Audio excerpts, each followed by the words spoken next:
அனைவருக்கும் வணக்கம். நான் பாலவேல் சக்கரவர்த்தி. கனவு காணுங்கள். உங்களுடைய கனவை நீங்கள் குறிக்கோளாக வைத்து அதை நோக்கி உங்களுடைய பயணத்தை தொடர்ந்து கொண்டே இருங்கள்.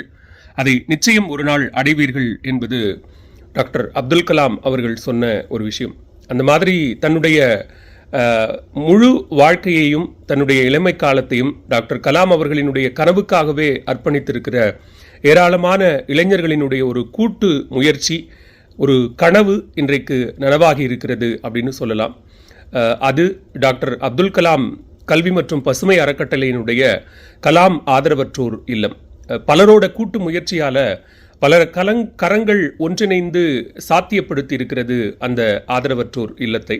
இந்த ஆதரவற்றோர் இல்லம் அப்படின்னு சொல்றதை தாண்டி அது ஒரு கனவு இல்லம் அப்படின்னு கூட சொல்லலாம். அதற்கு ஒரு பொருத்தமான இல்லமாகத்தான் அந்த இல்லம் இருக்கும்.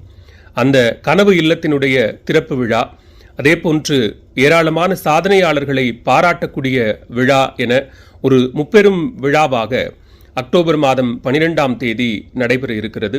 இந்த கனவை சாத்தியப்படுத்தி இருக்கக்கூடிய எல்லோரும் கூட்டு கரங்களாக சேர்ந்து அந்த இல்லத்தை திறந்து வைக்க இருக்கிறார்கள். இது நம்ம ஆதரவற்றோர் இல்லங்கள் இருக்கக்கூடாது அப்படிங்கிறது தான் நம்ம எல்லோருடைய எண்ணமும். எல்லா குடும்பங்களிலும் எந்த முதியோரையும் ஆதரவற்றோர் இல்லத்தில் சேர்த்து விடவே கூடாது அப்படிங்கிறது தான் எல்லாருடைய எண்ணமும். ஆனால் காலம் அதற்கான முழுமையான சூழல் இன்னும் உருவாக்கலை. எனவே அதன் அடிப்படையில் இந்த இல்லத்தை திறந்து பல ஆதரவற்ற முதியவர்களினுடைய அடைக்கல இல்லமாக அது மாற இருக்கிறது.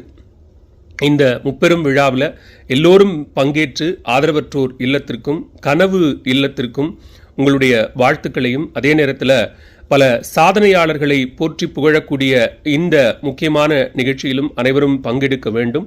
கனவு இல்லத்தினுடைய முழுமையான பணிகள் தற்போது முடிவை நோக்கி சென்று கொண்டிருக்கிறது. எனவே அதற்கான உங்களுடைய பங்களிப்பையும் நீங்கள் செலுத்த வேண்டும் என்று அன்போடு கேட்டுக்கொள்கிறேன். நன்றி, வணக்கம்.